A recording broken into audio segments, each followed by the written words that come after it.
Hello friends, my name is Abdul Rafay and आज की इस वीडियो में मैं आप लोग को कवर करवाऊंगा कि आप लोग जीसीपी कैलकुलेटर के थ्रू जो आपके सर्वर्स की डिटेल्स हैं, यानी जो सर्वर की आपके स्पेक्स वगैरह है, उसकी आप लोग कैलकुलेशन किस तरह फाइंड आउट करते हैं।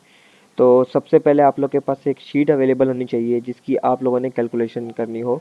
तो मेरे पास एक शीट अवेलेबल है जो कि जिसकी कैलकुलेशन मुझे निकालनी है, जो कि मुझे क्लाइंट की एक शीट थी जिसकी मुझे कैलकुलेशन निकालनी थी सिंगापुर रीजन में। तो आप लोग के पास भी सेम ऐसे ही कोई ना कोई शीट होनी चाहिए जिसकी आप लोग भी कैलकुलेशन निकाल के चेक कर सकते हैं। अच्छा, तो सबसे पहले आपके पास जो शीट अवेलेबल होगी इसके अंदर आपने सबसे पहले ये चीज़ देखनी है कि जो सर्वर्स की डिटेल्स है, यानी जो उसके सीपीयूज़ हैं, वीसीपीयूज़, मेमोरी, हार्ड ड्राइव और सारी चीज़ें अवेलेबल हैं। अगर कुछ मिसिंग है तो आप लोग उसकी डिटेल नहीं निकाल सकेंगे। ठीक है, तो मेरे पास जो शीट अवेलेबल है इसके अंदर कुछ सर्वर्स की मेरे पास डिटेल मौजूद है, जिसके अंदर सर्वर किस पर्पज़ के लिए बनाए हुए हैं वो सारी चीज़ें यहाँ पे लिखी हुई हैं। सर्वर कौन कौन से, जैसे मेरे पास एक फाइनेंस का सर्वर आ जाता है जिसके पास फाइनेंस से रिलेटेड रिकॉर्ड वगैरह होते हैं, और उसके पास ऑटोमेशन के मेरे पास सर्वर आ जाते हैं जिसके पास डेटा एनालिसिस और बिजनेस रिपोर्ट बनाने की जो चीज़ें होती हैं वो सारी इसके अंदर हम लोग करते हैं। उसके पास मेरे पास डोमेन कंट्रोलर के सर्वर आ जाते हैं, ऐसे ही मेरे पास डेव के भी सर्वर आ जाते हैं। तो ऐसे ही डिफरेंट सर्वर्स मेरे पास अवेलेबल हैं। अच्छा, तो इनके कोर भी मेरे पास अवेलेबल है, मेमोरी भी है और हार्ड ड्राइव जो इनको नीड है, जो इस सर्वर के अंदर इनको हार्ड ड्राइव की नीड है, यानी जितना डेटा इनको इसमें रखना है वो उन्होंने अपनी रिक्वायरमेंट बताई हुई है कि हम लोग को इतनी हार्ड ड्राइव चाहिए जिसकी हमें कैलकुलेशन आप निकाल के दें। अच्छा, तो मेरे पास ये सारी चीज़ें मौजूद है और सबसे मेन चीज़ कि आप लोगों के पास ओएस लाजमी होना चाहिए, कि जो सर्वर की आपने कैलकुलेशन करनी है उसका ओएस भी मालूम होना चाहिए कि कौन सा ओएस उनको चाहिए। अगर उनको यूमुंटू चाहिए तो यूमुंटू वहाँ मेंशन होना चाहिए। ऐसे ही विंडोज़ और लिनक्स, सेंटोस, रेड हैट, इस तरह और भी बहुत सारे ओएस भी आ जाते हैं। और किस रीजन में उनको कैलकुलेशन निकालनी है, और सबसे जो करीब का उनका रीजन होगा उसी के अंदर कैलकुलेशन आपने उनको निकाल के देनी है, जो कि वो आपको पहले बता देंगे कि हम लोगों ने इस रीजन में अपनी कैलकुलेशन चाहिए हमें। तो मेरे पास सिंगापुर रीजन अवेलेबल है जिसकी मुझे कैलकुलेशन निकालनी है। ठीक है, तो उसके लिए सबसे पहले मैं अपने पास एक जीसीपी कैलकुलेटर ओपन कर लेता हूँ। तो मैं सबसे पहले जीसीपी कैलकुलेटर ओपन कर लेता हूँ यहाँ पे, जीसीपी कैलकुलेटर। अच्छा, तो यहाँ पर फर्स्ट वेबसाइट जो आपके पास आ रही होगी वो आप सबसे पहले ओपन कर लीजिएगा। यहाँ पर आने के बाद आप लोगों ने क्रिएट एन एस्टीमेट पे आना है, यानी ऐड टू एस्टीमेट यहाँ पर जो लिखा हुआ है आपने उसको ओपन कर लेना है। और यहाँ पर आपको डिफरेंट रिसोर्सेज यानी सर्विसेज आपके पास सामने आ जाएंगी जिसकी आप लोग कैलकुलेशन निकाल सकते हैं। अच्छा, तो मेरे पास कंप्यूट इंजन है, क्लाउड स्टोरेज है, क्लाउड एसक्यूएल है और बिग क्यूरी, ऐसे ही मेरे पास और भी चीज़ें यहाँ पे हैं जिनकी कैलकुलेशन मैं निकाल सकता हूँ। तो अभी मुझे सर्वर की कैलकुलेशन निकालनी है क्लाइंट के लिए, तो मैं यहाँ से कंप्यूट सर्वर पे यानी कंप्यूट इंजन पे चला जाता हूँ। इसके अंदर आने के बाद यहाँ पे कुछ इस तरह का मेरे पास इंटरफेस आ जाएगा। तो यहाँ पर मेरे पास सबसे पहले यहाँ पर सिलेक्टेड है इंस्टेंस बाय डिफ़ॉल्ट। तो मैं इसे ओपन करके देख लेता हूँ कि और कौन कौन सी चीज़ें हैं। यहाँ पे मेरे पास तीन चीज़ें आ रही हैं, एक इंस्टेंसेस आ रही है, एक सोल्टन आ रहा है, उसके बाद मेरे पास मशीन इमेजेस आ रही है। अच्छा, सबसे पहले समझते हैं कि इसके अंदर डिफरेंस क्या है। जो इंस्टेंसेस है वो वही है कि आपने अगर ऑन डिमांड पे यानी इनको एक वर्चुअल सर्वर आपने देना है जिसकी कैलकुलेशन आपने निकालनी है, जो कभी मैं निकालूंगा ये वो है जो ऑन डिमांड पे आपको जो सर्वर की पोस्टिंग निकाल के देनी है, तो वो आप यहाँ से निकाल सकते हैं। उसके बाद जो सेकंड हमारे पास आता है ये किस लिए है, अगर आपको फॉर एग्जांपल इसमें आप लोग को क्या करता है, जीसीपी आप लोगों को एक रिजर्व सर्वर प्रोवाइड कर देता है, फिजिकल सर्वर, जिसके ऊपर आपका फुल कंट्रोल होता है और आप ही इसको सारी चीज़ें मैनेज कर सकते हैं और आपके कंट्रोल में होता है वो सर्वर। ठीक है, और थर्ड पे हमारे पास मशीन इमेजेस आ जाती हैं जो कि एक रेप्लिका होता है आपके सर्वर का, सेम जो मशीन इमेज बनती है एक मशीन के अंदर सारी कॉन्फ़िगरेशन की होती है उसके अंदर सेम उस मशीन का एक और रेप्लिका बन जाता है, यानी उसकी एक इमेज बन जाती है। उसकी कॉस्टिंग निकालनी है तो वो भी आप यहाँ से निकाल सकते हैं। तो सबसे पहले मैंने यहाँ पे इंस्टेंस ही सिलेक्ट करने देना है क्योंकि मैंने एक इंस्टेंस की वो निकालनी है कैलकुलेशन। और नीचे मेरे पास नंबर ऑफ इंस्टेंस आ जाती हैं जिसके में अंदर मैंने ये बताना है कि मैंने कितनी इंस्टेंसेस की कैलकुलेशन करनी है। मैंने यहाँ पे वन सेलेक्ट किया हुआ है क्योंकि जितनी भी इंस्टेंसेस हैं उन सबकी कैलकुलेशन बिल्कुल डिफरेंट आएगी, तो ज़ाहिर सी बात है मैं सबकी एक एक करके कैलकुलेशन करूँगा। अच्छा, उसके बाद मेरे पास टोटल इंस्टेंस यूजेस टाइम आ जाता है। ये आपसे टाइम पूछता है कि कितने टाइम तक आपका जो मशीन है यूज़ होगी। तो यहाँ पर आपका जो मशीन की जो भी आपके जो भी सर्वर होता है उसकी मंथ के एंड में आपकी प्राइसिंग निकल के आती है। तो पर मंथ ये अपनी उसकी प्राइसिंग आपको पे करनी होती है, और जो ये मशीन की प्राइसिंग जो ये कैलकुलेट करता है वो आवरली बेस पे करता है। ठीक है, तो यहाँ पर उसके हिसाब से यहाँ पे 730 आवर्स यहाँ पे लिखे हुए हैं, तो मैं इसको इतने ही रहने दूंगा। उसके बाद यहाँ पर जो मैंने आपको सबसे इंपॉर्टेंट बात बताई थी कि आपको सबसे पहले अपना ओएस पता होना चाहिए कि किस ओएस में आपने कैलकुलेशन करनी है। तो यहाँ पर ओएस भी आप सिलेक्ट कर लेंगे ऐसे ही। तो मेरे पास सबसे पहले ओएस अवेलेबल था कि मैं यहाँ से आके देख लेता हूँ, विंडोज सर्वर मेरे पास अवेलेबल है, तो मैं यहाँ से आके सिलेक्ट कर लेता हूँ विंडोज सर्वर। ठीक है, यहाँ से सिलेक्ट करने के बाद इधर नीचे आ जाता हूँ, तो यहाँ पे थर्ड पे मेरे पास दो चीज़ें अवेलेबल हैं। तो इसमें से एक मेरे पास आ जाता है रेगुलर और दूसरा मेरे पास आ जाता है स्पॉट। जो रेगुलर होता है वो आपका वही सर्वर है जो भी जिसकी मुझे कैलकुलेशन करनी है, यानी जो हमेशा आपका यूज़ होगा, जो क्रिटिकल कामों के लिए आपने बनाया हुआ है अपनी वेबसाइट के लिए या फिर किसी और काम के लिए आप यूज़ कर रहे हो, जो कि आपको चाहिए हर वक्त। इसके बाद आपके पास हर वक्त ये कभी भी इसमें आप डाउन टाइम बर्दाश्त नहीं कर सकते, ये हर वक्त आपके पास अवेलेबल होता है और ये चलता रहता है, ठीक है। सेकंड पे मेरे पास पोर्ट आ जाता है। अच्छा, ये एक लिमिटेड टाइम के लिए जीसीपी आपको दे देता है। ये मोस्टली लोग जो होते हैं वो टेस्टिंग के लिए ही यूज़ करते हैं कि फॉर एग्जांपल अगर मुझे अपना कोई सर्वर की टेस्टिंग करनी है, सबसे पहले मैंने अपनी वेबसाइट होस्ट करके देखनी है कि उसके अंदर कोई बग तो नहीं है, कोई इशू तो नहीं है, तो मैं यहाँ से आके बहुत चीप प्राइस पे आपको मिल जाता है सर्वर एक लिमिटेड टाइम के लिए, 24 आवर या फिर इस तरह किसी भी टाइम के लिए आपको एक ये सर्वर प्रोवाइड कर दिया जाता है जिसके ऊपर आप टेस्टिंग कर सकते हैं। सबसे पहले कि आप चेक कर लें कि आपकी जो वेबसाइट है वो बिल्कुल रेडी है, आप उसको डायरेक्टली अपने मेन जो आपका सर्वर है उस पर आप होस्ट कर सकते हैं, तो वो आप यहाँ से आके टेस्टिंग भी कर सकते हैं, ठीक है ना। ये बहुत चीप प्राइस में आपको मिल जाता है।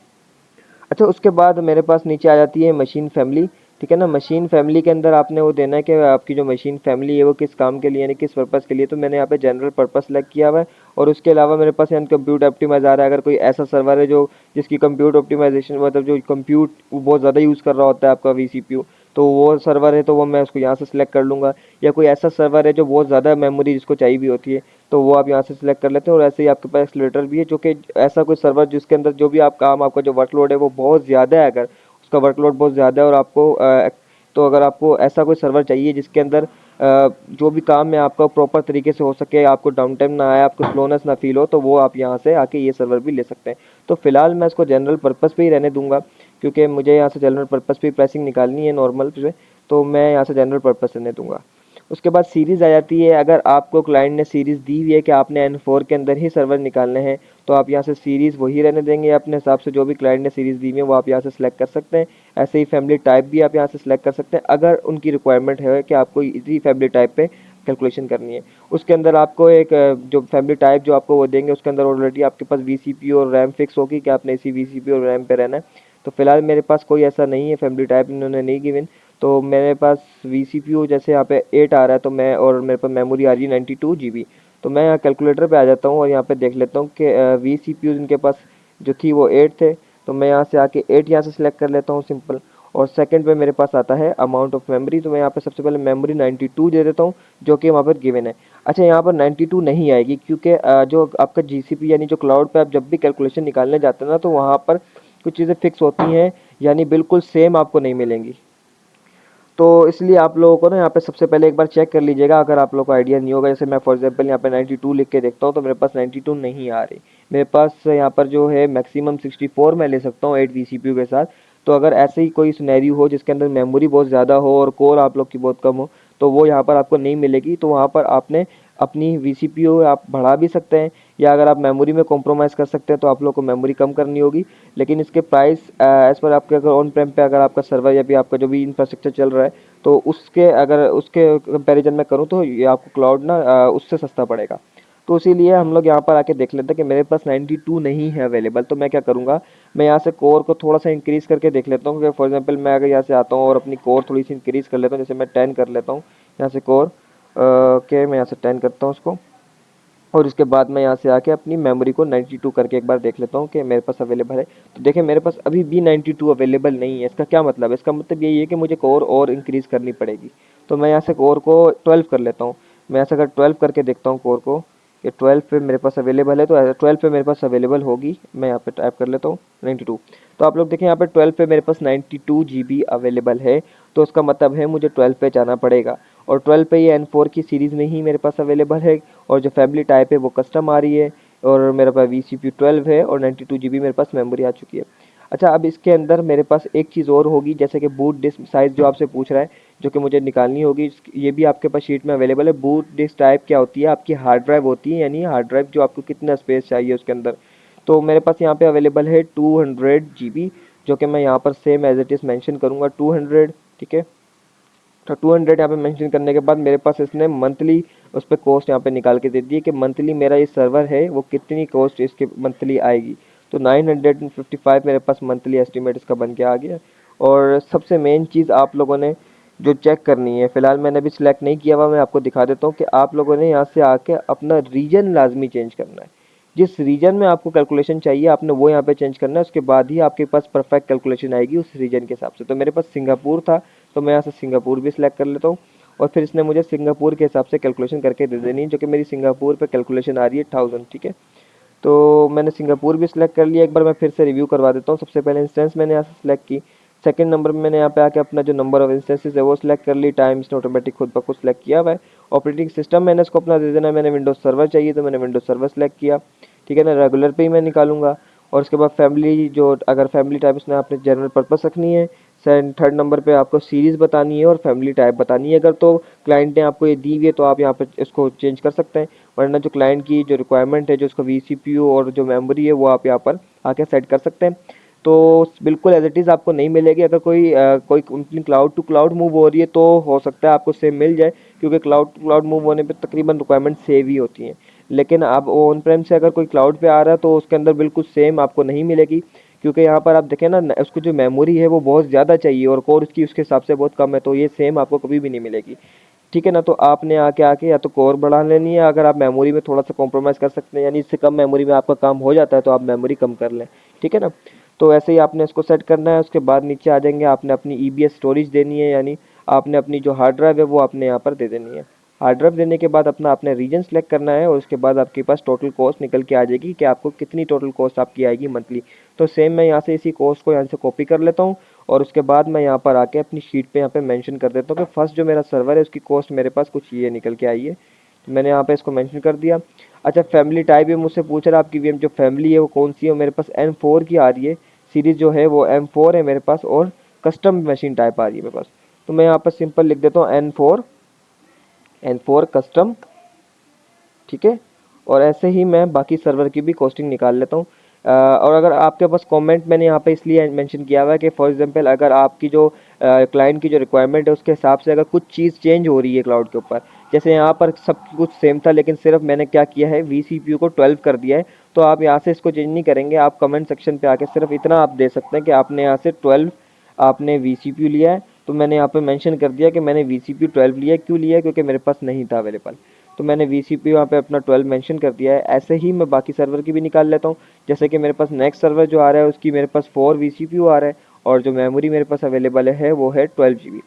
तो मैं यहाँ पे आके सेम ऐसे ही दूसरे सर्वर भी निकाल लेता हूँ। अच्छा, निकालने से पहले एक चीज़ ऐसे ध्यान में रखिएगा कि जब आपकी शीट कंप्लीट हो जाती है ना, तो ये आपको एक लिंक भी प्रोवाइड करता है, उस लिंक से आप किसी को भी वो लिंक शेयर करते हैं या फिर आप शीट पे ही अपना वो लिंक शेयर कर देते हैं, तो जब भी कोई उस लिंक को ओपन करेगा तो क्या होगा, सेम सर्वर की जो कॉस्टिंग आपने निकाली है, जो यहाँ पे लिस्ट आ रही है, वो सेम लिस्ट उसके पास भी शो होगी। लेकिन उसके लिए आप लोगों ने जब सेकंड सर्वर की डिटेल निकालनी है तो आपने इसी की डिटेल चेंज नहीं करनी।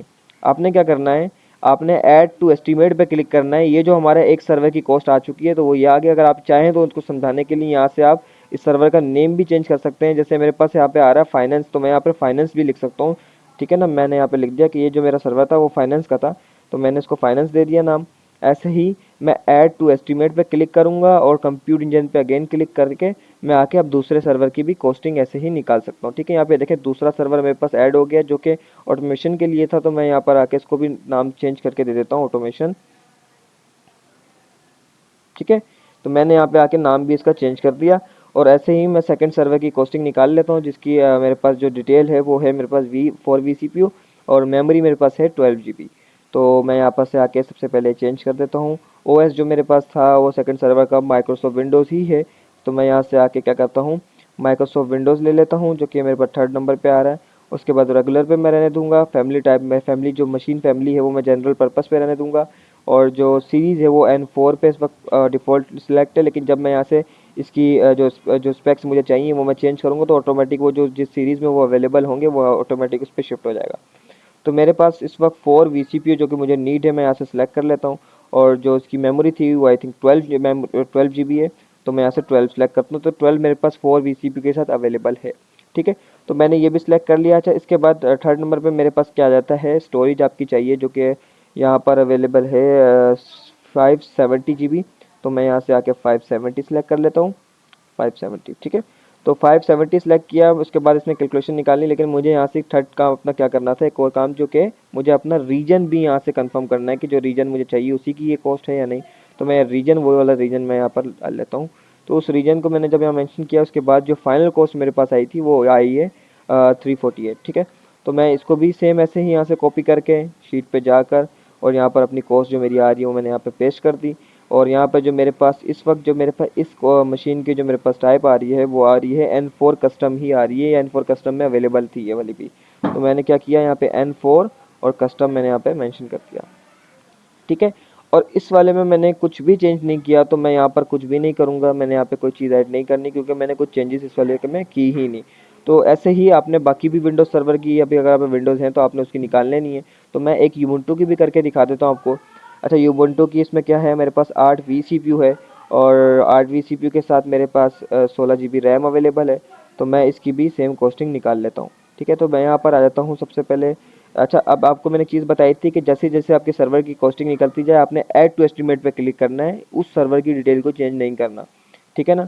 इससे क्या होगा, मेरा क्लास में एक लिंक ये मुझे दे देगा, जिस लिंक से कोई भी इस लिंक को ओपन करेगा तो वो सेम डिटेल उसके पास भी आ जाएगी, जिससे आप जस्टिफाई कर सकते हैं कि आपकी जो डिटेल जो निकली हुई है, जो कि आपकी कैलकुलेशन है वो बिल्कुल ऑथेंटिक ही है, जो उसने डिटेल निकाल के दी आगे वो डिटेल बिल्कुल ठीक है। क्या जीसीपी आपको वही कॉस्टिंग दे रहा है जो कॉस्टिंग इसने मुझे निकाल के दी है, तो ये कंफर्म करने के लिए आपको लिंक भी प्रोवाइड करना होता है, ठीक है। तो मैं ऐड टू एस्टीमेट पे क्लिक करता हूँ और अगेन मैं यहाँ से कंप्यूटर इंजन पे क्लिक कर लेता हूँ। इससे मैं एक न्यू मशीन की यहाँ पे मैं कॉस्टिंग निकाल सकता हूँ। तो ये मेरे पास एक यूबुंटू सर्वर की कॉस्टिंग मैंने निकालनी है, ठीक है। ये रहा, ये आई टी डेव का एक यूबुंटू आ रहा है, ठीक है। तो मैं इसका नाम भी आई टी डेव दे देता हूँ यहाँ पे, आई टी डेव, ठीक है। तो मैंने इसका नाम चेंज कर दिया यहाँ से आके। उसके बाद इंस्टेंस पे रहेगा, ये चीज़ भी सेम रहेगी। तो मैंने यूबुंटू की निकालनी है, मैं यहाँ से यूबुंटू सेलेक्ट कर लूँगा, ठीक है ना। इसको सेलेक्ट करने के बाद मैं क्या करूँगा, नीचे आ जाऊँगा, रेगुलर पे रहेगा, ठीक है। मशीन टाइप जनरल पे रहेगी, सीरीज अभी ये डिफ़ॉल्ट N4 पे ही सिलेक्ट है तो ये N4 पे मैं रहने दूंगा। यहाँ से मुझे जो स्पेक्स चाहिए वो मैं यहाँ से ले लेता हूँ। अच्छा, 18 vCPU चाहिए और 48 GB इसको मेमोरी चाहिए। तो मैं 18 vCPU ले लेता हूँ, 18 vCPU, ठीक है। और जो इसको मेमोरी चाहिए है वो क्या है, 48 GB, ठीक है। तो वो भी अवेलेबल है 18 vCPU के साथ। तो ये मैंने सेलेक्ट कर लिया यहाँ से, ठीक है। उसके बाद मैं नीचे आ जाऊँगा, यहाँ से मुझे बूस्ट एक साइज़ जो अपना देना है, जो कि भी यहाँ पे शीट पे अवेलेबल है मेरे पास, वो है 450 GB। 450 GB रिक्वायर्ड है, तो मैं 450 GB यहाँ पर दे देता हूँ, 450 GB, ठीक है। और उसके बाद नीचे आ जाता हूँ मैं, यहाँ से मुझे रीजन सेलेक्ट करना होगा, तो मैं यहाँ से सिंगापुर सेलेक्ट कर लेता हूँ रीजन। सिंगापुर लेने के बाद इसने मुझे फाइनल कॉस्ट जो मेरी आ रही है सर्वर की, जो मंथ के एंड में जो कॉस्ट आएगी वो ये आएगी, ठीक है। तो इसको मैं यहाँ से सेम कॉपी करके यहाँ से आके मैं इसको शीट पे मेंशन कर दूंगा। और उसके बाद यहाँ कर मैं सबसे पहले देख लेता हूँ कि टाइप क्या है, N4 में अगर ये अवेलेबल है तो ठीक है, ठीक है। ये भी N4 पे अवेलेबल थी मेरे पास, तो ऐसे ही मैंने इसको N4 पे यहाँ पर आके, सॉरी N4 में मैंने यूबुंटू की निकाली है, तो मैं N4 पे यहाँ पे आके इसकी टाइप देता हूँ, ठीक है। कस्टम एंटर करूँगा मैं, और ये कॉस्टिंग जो है वो यूबुंटू की है, तो मैं यूबुंटू में दे देता हूँ उसको, ठीक है। अच्छा, ऐसे ही आपने बाकी सर्वर की भी डिटेल निकालनी है। अगर किसी सर्वर की कोई चीज़ मैच नहीं कर रही हो तो आपने उसको कमेंट में, यहाँ पे कमेंट पे आपने लाजमी मेंशन करना है, ताकि जब क्लाइंट आके शीट देखे तो उसको पता हो कि जो चीज़ उसके पास नहीं थी क्लाउड के ऊपर उसने क्या क्या चेंजेस की गई हैं। तो जैसे यहाँ पर 8 vCPU नहीं था तो 12 vCPU लिया, तो यहाँ पे मेंशन कर दिया। ऐसे ही बाकी चीज़ों की भी डिटेल आपने यहाँ मेंशन करनी है। अच्छा, जब आपकी कैलकुलेशन कंप्लीट हो जाए उसके बाद आपने क्या करना है, वैसे ही आप लोगों ने सेम कैलकुलेशन जो आपका प्रोसेस मैंने अभी बताया सेम आपने फॉलो करना है। लेकिन यहाँ पे अगर आपको सर्वर आपका कोई और चाहिए, जैसे रेड हेड का चाहिए था, वहाँ पे रेड हेड भी अवेलेबल था, तो आपने रेड हेड यहाँ से सिलेक्ट करके उसकी भी सेम प्रोसीजर से आप निकालनी है। सेंटोस हो तो सेंटोस की निकाल लेनी है, ऐसे ही आपने और भी सर्वर्स की डिटेल यहाँ से निकाल सकते हैं। अच्छा, एंड में मैंने आपको बताया कि आपने जब भी बाकी दूसरे सर्वर की डिटेल निकालने जाना है तो आपने ऐड टू एस्टीमेट पे क्लिक करना है, उसी सर्वर की डिटेल चेंज नहीं करनी है। अच्छा, ये क्यों नहीं करनी, एंड में मैं यहाँ पर देख लेता हूँ जो मैंने डिटेल निकाली है अभी सर्वर्स की, ये जो डिटेल निकाली है इसका फ़ायदा क्या होगा मुझे। तो मैं यहाँ से सबसे पहले आके देख लेता हूँ कि यहाँ पर जो मैंने 3 सर्वर की डिटेल निकाली है उनकी कॉस्टिंग जो भी मैंने वहाँ मेंशन की है बिल्कुल सेम है, बिल्कुल सेम है। इसकी जो टोटल जो कॉस्टिंग आ रही है वो ये आ रही है, ऊपर लिखी हुई है। इन सारी को जब इसने प्लस किया तो वहाँ पर मुझे शो जाती है। अच्छा, अच्छा, अब मेरी जो यहाँ पे कैलकुलेशन थी वो हो चुकी है। तो मैं नीचे स्क्रॉल डाउन करके देख लेता हूँ कि इसका लिंक मेरे पास आ गया है, ठीक है। अच्छा, स्क्रॉल डाउन करने के बाद आपके पास एक ऑप्शन यहाँ पर शो हो रहा होगा, जिससे आप लोग इसका लिंक भी जनरेट कर सकते हैं और यहाँ से आप डायरेक्ट इसको डाउनलोड भी कर सकते हैं, ठीक है ना, CSV में। तो मैं यहाँ से इसका एक लिंक ले लेता हूँ, मैं शेयर पे क्लिक करूँगा तो यहाँ पे मुझे एक लिंक मिल जाएगा, इसमें यहाँ से डाउनलोड भी कर सकता हूँ और लिंक भी यहाँ से मैं ले सकता हूँ। अच्छा, इन सब सर्वर की जो कॉस्ट निकल के आएगी मंथ के एंड में वो ये आ रही है, इसने टोटल कैलकुलेट करके भी आपको खुद से बता दिया, आपको करना नहीं पड़ेगा, ठीक है। मैं यहाँ से सिंपल इसका एक लिंक ले लेता हूँ। लिंक लेने के बाद मैं यहाँ पर आता हूँ, यहाँ से यहाँ पर मैं इसका लिंक पेस्ट कर देता हूँ, ठीक है ना। सबसे पहले मैं यहाँ को इसका लिंक पेस्ट कर लेता हूँ, ठीक है। मैं यहाँ से इसका लिंक पेस्ट कर देता हूँ। अच्छा, अब मेरे पास लिंक भी आ गया इसका, ठीक है। यहाँ पर अब जो भी क्लाइंट होगा जिसको साथ मैंने शीट शेयर की होगी, वो जब भी आएगा शीट के ऊपर तो वो यहाँ से आके लिंक से भी डायरेक्टली जाके देख सकता है कि जो कैलकुलेशन यहाँ पे निकली हुई है वो क्या इस लिंक के अंदर भी सेम आ रही है। तो मैं आप लोग को ये वाला लिंक यहाँ पे एक अलग से ब्राउज़र पे यहाँ पे मैं करके दिखा देता हूँ ओपन। ये मैंने लिंक पेस्ट किया और देन मैंने एंटर किया तो लिंक से क्या ओपन हुआ, सेम वही डिटेल यहाँ पर ओपन हो गई। ठीक है,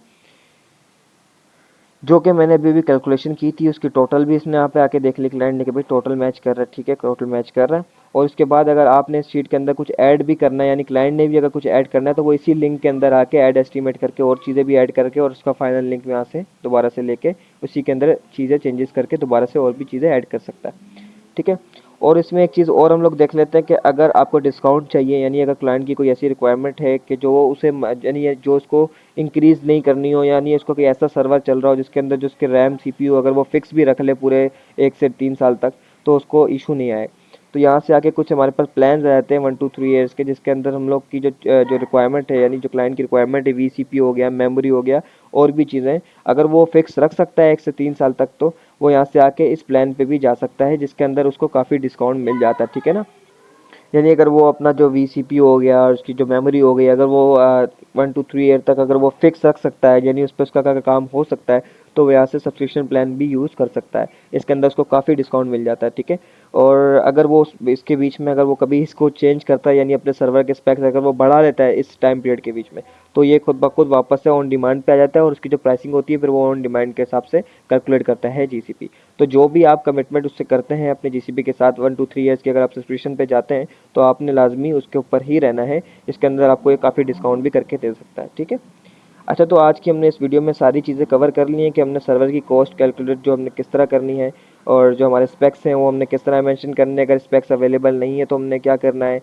और जो हमारे पास ऑपरेटिंग सिस्टम है उसको कहाँ से चेंज करना है, और हम लोगों ने जो उसकी ईबीएस है वो कहाँ मेंशन करनी है, यानी जो उसकी हार्ड ड्राइव है वो कहाँ मेंशन करनी है, सर्वर की नेम किस तरह चेंज करने हैं, सर्वर का लिंक किस तरह जनरेट करना है, सर्वर की जो डिटेल है वो भी हम यहाँ से डाउनलोड कर सकते हैं, तो वो भी हम लोग यहाँ पे डाउनलोड कर सकते हैं। ठीक है ना, यहाँ से मैं डाउनलोड पे क्लिक करता हूँ तो ये भी मेरे पास डाउनलोड हो गई।